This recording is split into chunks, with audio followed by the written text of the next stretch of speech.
Hola, ¿qué tal? Buenos días a todos y todas. Mi nombre es Joaquín Herbert. Actualmente soy investigador del Grupo de Estudio de la Complejidad en la Sociedad de la Información, también conocido como GEXI, que funciona dentro de la Facultad de Ciencias Jurídicas y Sociales de la Universidad Nacional de La Plata. También actualmente trabajo dentro del Poder Judicial de la Nación, específicamente en el Juzgado Federal número 1 de la ciudad de Rawson, por lo cual en este momento, por la responsabilidad de este trabajo, no puedo realizar la presentación en vivo. En primer lugar, les quiero agradecer a la organización de estas jornadas, especialmente a quienes organizan el Simposio de Informática y Derecho, por permitirme participar y por organizar estas jornadas de la mejor manera posible y la mejor manera que las circunstancias de estos tiempos nos permiten. La presentación será breve, puesto que la ponencia enviada se encuentra el llamado a enviar short papers. Bueno, este trabajo, titulado Aplicación del daño punitivo por filtraciones de datos personales, nace a partir de mi colaboración con el GEXI y como una forma de aplicar los conocimientos adquiridos durante el curso de la especialización en Derecho Civil de la UNLP. Como ya se les adelantó con el título, el tema del que les voy a hablar hoy es de la posible aplicación de daños punitivos en caso de que se configure una filtración de datos personales en una base de datos informatizada. Mi interés nace a raíz de la creciente cantidad de filtraciones de datos que ocurren actualmente. A partir de estos recurrentes hechos surgen interrogantes acerca de las consecuencias jurídicas que estas pueden llegar a producir. Partiendo de una caracterización de la actividad informática como actividad riesgosa, el trabajo indaga en la responsabilidad por daños que surge a partir de estas filtraciones de datos que se encuentran, filtraciones de información que se encuentran en bases de datos informatizadas, y específicamente en la posible aplicación del daño punitivo por fuera de la relación de consumo. Pero primero, para responder a esta pregunta, corresponde definir muy brevemente los tres conceptos que se van a entrecruzar. Primero, la de actividad riesgosa, después la vulneración de la privacidad y el daño punitivo. Considero necesario partir de una concepción de la informática como una actividad riesgosa a los fines de caracterizar el tipo de responsabilidad civil que se va a aplicar, es decir, si vamos a aplicar la responsabilidad objetiva o la subjetiva. El concepto de actividad riesgosa fue incluido en el Código Civil Comercial en el artículo 1757, que dispone que toda persona responde por el daño causado por el riesgo o vicio de las cosas, como ya decía el 1113 del Código anterior, o de las actividades que sean riesgosas o peligrosas por su naturaleza, por los medios empleados o por las circunstancias de su realización. La responsabilidad en estos casos es objetiva. Esta expresión actividad riesgosa amplía el campo de aplicación como el presupuesto necesario para la configuración de la responsabilidad objetiva. Entonces, una actividad va a ser considerada riesgosa o peligrosa cuando resulta previsible, según el curso ordinario y normal de las cosas, que de su desarrollo pueda derivarse la posibilidad de ocasionar daños. También una actividad puede ser riesgosa, y este es el punto que más nos interesa, por los medios empleados, normalmente es inocua, pero adquiere esa cualidad porque una persona hace uso de mecanismos, instrumentos, aparatos que son peligrosos por sí mismos o aumentan la probabilidad de riesgo. Cuando la información es una materia prima de tal sensibilidad que cuando recibe tratamiento mediante computadora se vuelve sumamente vulnerable, al no existir actualmente un sistema informático que brinde en absoluta seguridad la transmisión de información mediante equipos computarizados, hace que las tareas informatizadas puedan ser consideradas como una actividad riesgosa.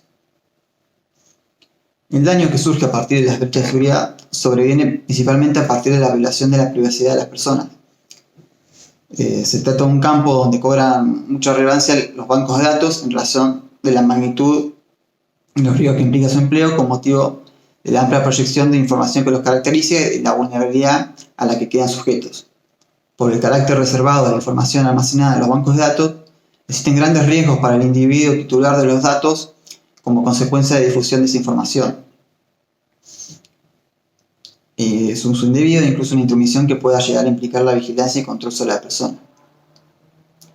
Diversos aspectos de la vida privada, como aquellos atinentes a rasgos físicos, psíquicos de la persona, ideas políticas, sindicales, relaciones familiares, religión, tienen que estar específicamente protegidos por una ley especial. Cabe recordar que la intimidad es un derecho intrínsecamente ligado a la dignidad y parte de su ejercicio consiste en controlar el uso de la información sobre uno. Actualmente en el Código Civil se consagra a través de los artículos 52 el derecho de todas las personas a reclamar la prevención y reparación de los daños sufridos por afectaciones a su intimidad personal o familiar, honra o reputación, imagen o identidad o cualquier otro menoscabo a su dignidad personal.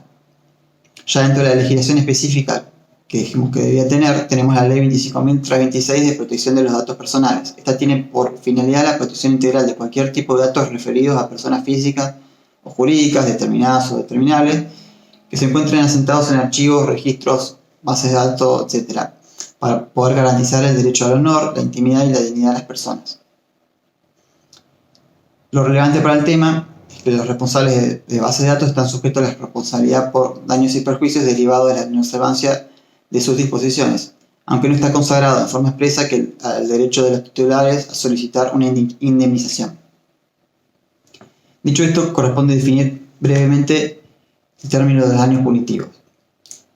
Este proviene de la traducción literal de punitive damage, de una figura de common law anglosajón.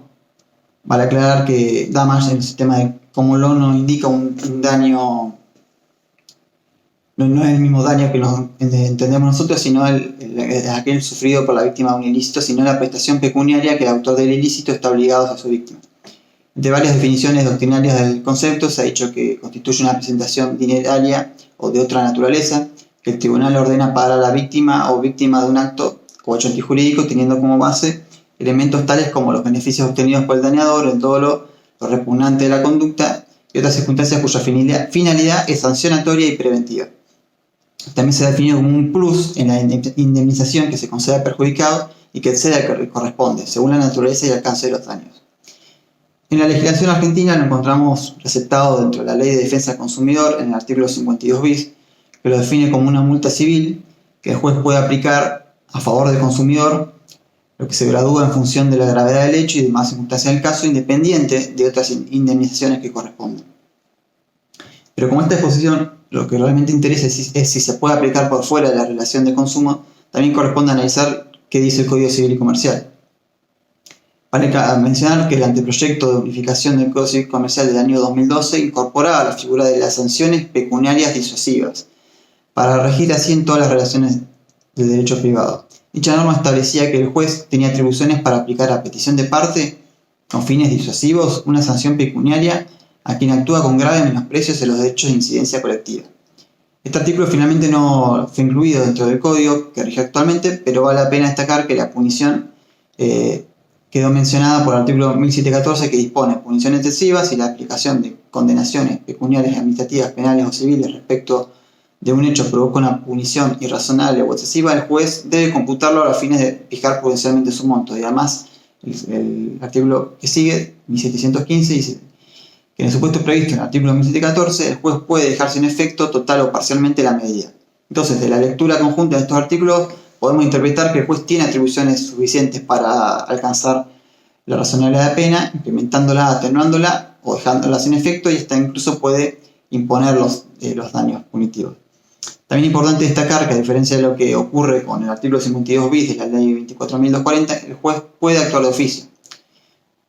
También una aclaración, la ley de protección de datos personales incorpora las sanciones administrativas, pero estas multas tienen una finalidad solamente disuasiva y a la vez un carácter recaudatorio. En tanto, el monto de la multa no tiene como destinatario a quien sufrió la vulneración. Por lo tanto, estamos hablando de dos conceptos que, aunque tengan similitudes en cuanto a su finalidad, son diferentes en cuanto a sus elementos y los requisitos. La aplicación del daño punitivo procede en supuestos de particular gravedad, calificados por el dolo o la culpa grave, por la obtención de un enriquecimiento ilícito y también por un abuso de posición de poder cuando ello evidencia un menosprecio grave por los derechos individuales o de incidencia colectiva. Entonces, cabe preguntarse ahora, en un hipotético juicio, quiénes se van a encontrar comprendidos para reclamar y quiénes son responsables. Dentro de los primeros, se entiende que ante una brecha de seguridad, el damnificado es aquel que ve su información personal divulgada, pero por las circunstancias del hecho es muy poco factible que vaya a ser una sola persona. Si bien cuando se habla de intimidad y privacidad se lo entendemos como aspectos ligados a la personalidad de los individuos, o mejor dicho, derechos personalísimos, esto no obstaculiza que cuando una empresa o un organismo no ejerce un cuidado razonable para proteger la información, los afectados pueden unirse y presentar una demanda colectiva.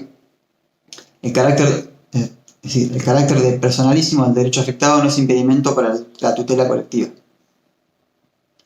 Bien, por otro lado tenemos la legitimación pasiva. La persona física o jurídica que administre bancos de datos debe tomar las medidas necesarias para asegurar la máxima protección de estos datos y que sean neutralizados los riesgos que pueden crearse por un acceso indebido a estos.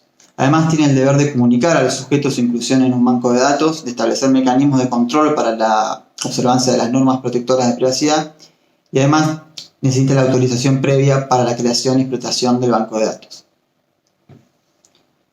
Bien, volviendo al Código Civil, que dice el artículo 1758, en caso de actividad riesgosa o peligrosa, responde quién la realiza, se sirve u obtiene provecho de ella, por sí o por terceros, excepto lo dispuesto por la legislación especial. Entonces, cuando habla de cosas riesgosas, el Código se refiere a la noción de guarda material, la dirección y el control atienden a la guardia jurídica. En el caso de actividad riesgosa, es responsable quien obtiene provecho de la misma. Por lo tanto, el legitimado pasivo es el dueño o guardián de la actividad. El titular responsable es generador o explotador de la actividad, que no siempre está asociada a la condición de propietario del dueño de una cosa específica o individual. Se siguen entonces los principios de la responsabilidad objetiva del artículo 1722, que el responsable se va a liberar demostrando la causa ajena. El no riesgo de la cosa o de la actividad requiere la acreditación y la ausencia de la relación causal para excluir la responsabilidad del sindicado como responsable. Resulta insuficiente la prueba de la conducta diligente. Entonces, el ataque, por ejemplo, un ataque informático por parte de un tercero no exime de la responsabilidad, puesto que el administrador de la base de datos tiene la obligación de mantener un sistema seguro. Igualmente, esto no obstaculiza para la concurrencia y acumulación de la responsabilidad subjetiva y objetiva del causante, es decir, la responsabilidad subjetiva del causante del daño con la objetiva del responsable por el riesgo de la cosa o de la actividad. Entonces, la responsabilidad objetiva debe recaer sobre la persona que crea este riesgo a través de dicha actividad, está en la posición de controlar y minimizar el riesgo y puede valorar este posible riesgo. Bien. Lo que significa que puede preparar acuerdos o financiar la computación en el caso de que el riesgo se realice a través de los mecanismos que él mismo administra. Para cerrar, y a modo de resumen, dejo unas breves conclusiones. El manejo de la información a través de las computadoras es una actividad riesgosa por su naturaleza, que en el caso de concretarse en daños a usuarios hace aplicable las reglas del sistema actual de responsabilidad civil objetiva.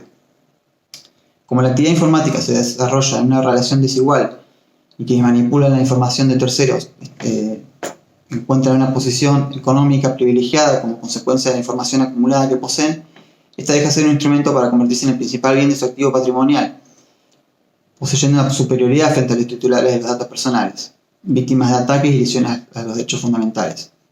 En cuanto al dueño punitivo, considero que la aplicación del mismo solo a través de la Ley de Defensa del Consumidor es insuficiente en cuanto solo aplica las relaciones de consumo y la legislación actual pone límites en cuanto al monto, por lo que deviene necesaria su inclusión en el Código Civil para que el daño punitivo pueda ser aplicable en relaciones fuera de consumo y específicamente contra los titulares de bases de datos informatizadas donde no hay una relación de consumo. La vía correspondiente para exigir la reparación del daño y la consecuente aplicación del daño punitivo en estos casos que tratamos sería el proceso judicial en sede civil, puesto que la sanción administrativa no persigue una reparación, pero se deben tener en cuenta los mayores requisitos que se exigen para su configuración. Es decir, dentro si vamos no por la fuera de la relación de consumo hay más requisitos. Las futuras modificaciones del Código Civil, la Ley de Defensa y la Ley de Protección de Datos tienen que procurar que no se generen contradicciones, superposiciones o ambigüedades que perjudiquen a los titulares de los datos y la exigencia de una reparación que estos pueden hacer. Bueno, hasta aquí la exposición. Muchas gracias por la atención y me encuentro a disposición de todas las preguntas que quieran realizar. Hasta luego.